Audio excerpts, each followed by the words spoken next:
Good morning. I'd like you to take you through the rest of the semester, what's due, what's going on, and just keep you up to date. Before I do that, I have a couple other things I'd like to share with you. I often hear from gun rights advocates this: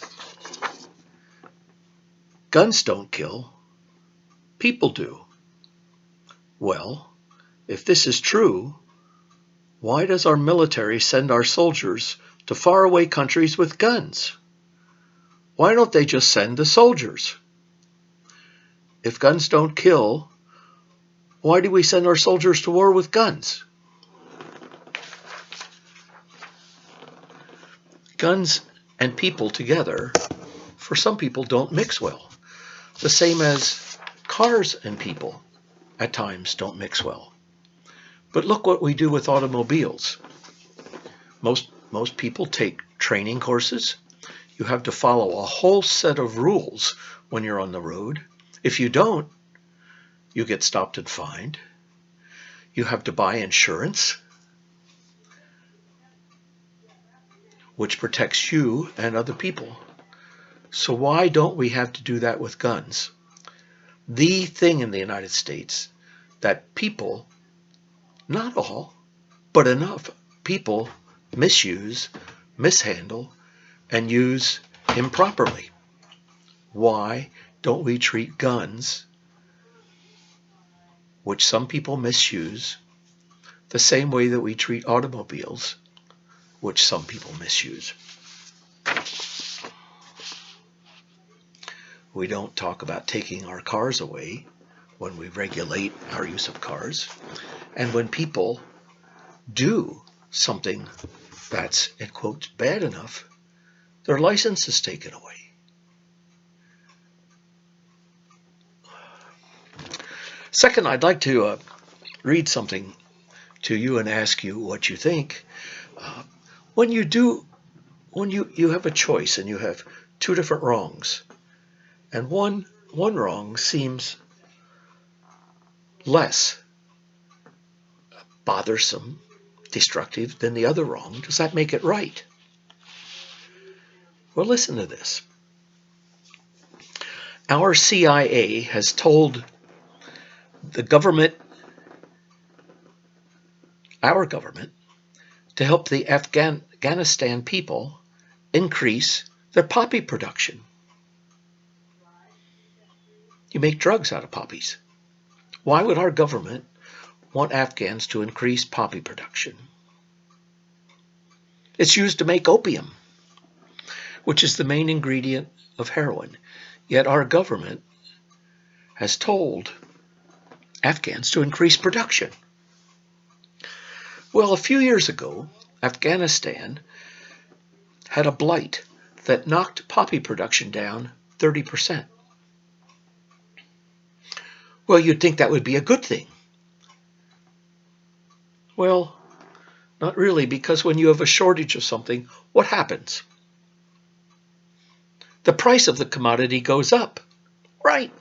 And the Taliban derive 92% of their revenue from opium poppy sales. Because of the plight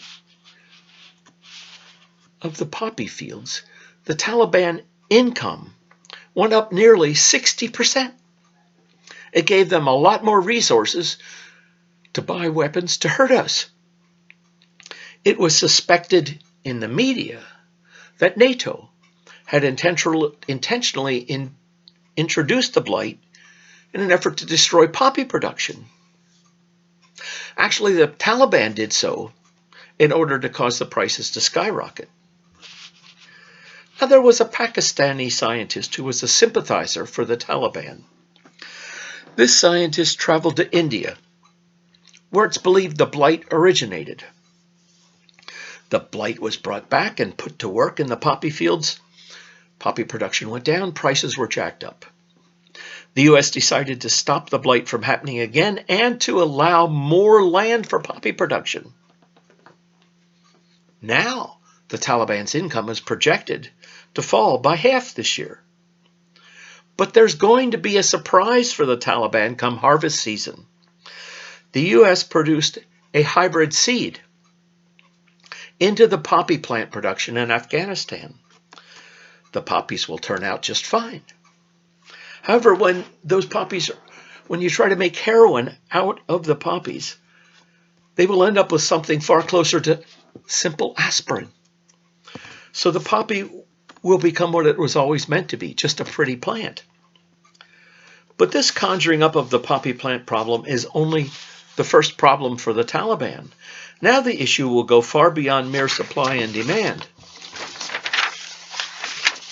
If the criminal element knows that it cannot rely on the integrity of the Afghan poppy production, it won't buy from them under any circumstances.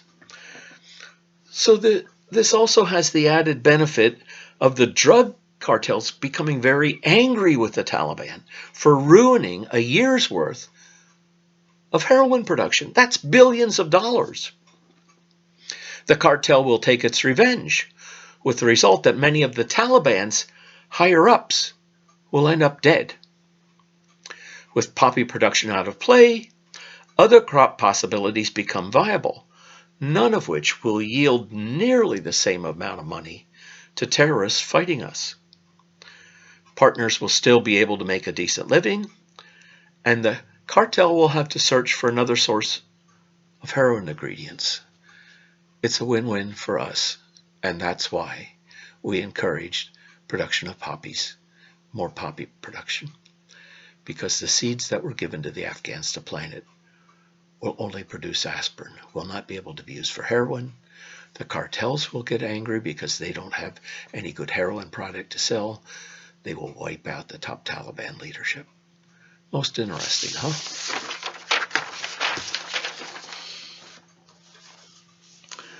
Well, I want to share with you what's going on the rest of the semester. 3 things go into timeliness. 3 things go into success in this class. Let me turn on another light. There, I think that's better. Timeliness. Do you get your work done on time? Content. What type of content do you provide? What's your thinking? I'm only asking you for your own thinking. Are you willing to give me your best thinking? And thirdly, do you follow directions? I suggest you pay attention to those 3 things as we go through the remainder of the school year. Timeliness. Do you get things turned in on time? Your content. Have you spent enough time providing what for you is the best content you can provide?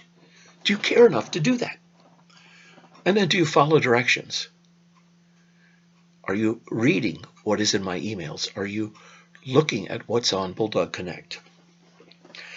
Now, those of you who are missing any assignment other than Video Critique 3, which was due yesterday, will get an email from me today. That will be my last reminder to individuals about things they're missing. You either take care to pay notice to this reminder or you don't. It's the last I'm going to do for you. Service paper and log is due next Friday.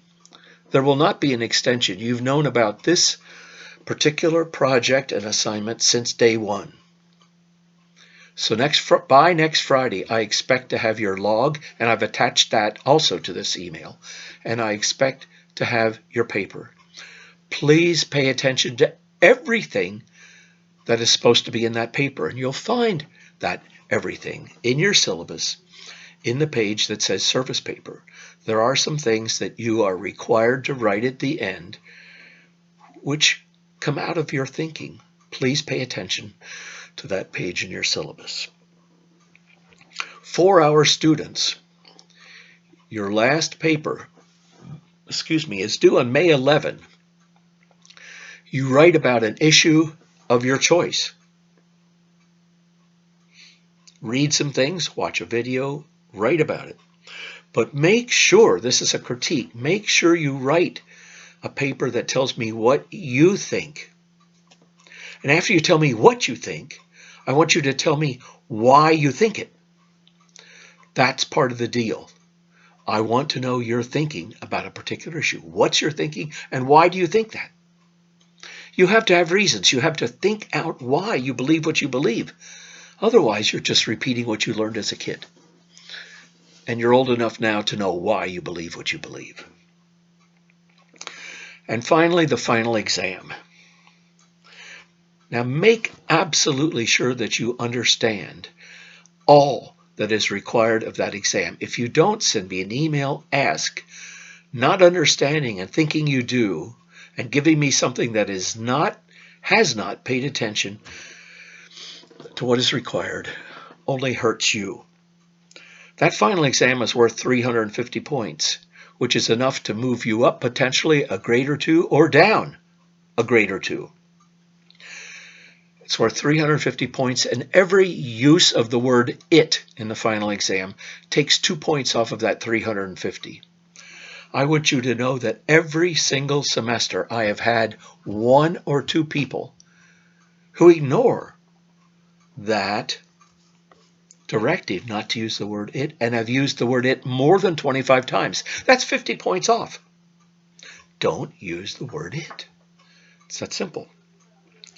Your final exam is due. Return to me as an attachment to an email by the end of Wednesday, May 20. Anything arriving in my mailbox after that will be late. You've had this assignment now for a couple of weeks, maybe 3 weeks. You have another 3.5 to get it done. It takes a lot of time. Give yourself enough time, and I'd like to see your best thinking. Give me your best thinking. Don't just do it. That's lazy. You're in college. You're learning how to be an academic. You're learning how to think. You're learning how to think critically. I want your best thinking. So if you have any other questions, if you need to talk with me, send me an email. Follow up. I will get back the last papers you wrote, hopefully tomorrow. I'll send them back as an attachment to you. Anyway, have a good end of the semester. Do your work, do it on time, give me your best thinking, follow directions, get the best grade you can. It's up to you. If you need any help with anything, let me know. Otherwise, I'll send an email or two just reminding you of things to the whole class, but individual emails to people are behind, you'll get today. Anyway, have a great end of the semester. I miss you all. This is a crazy time. I wish we had other ways to do things, but we don't. Be healthy, be safe. Take care.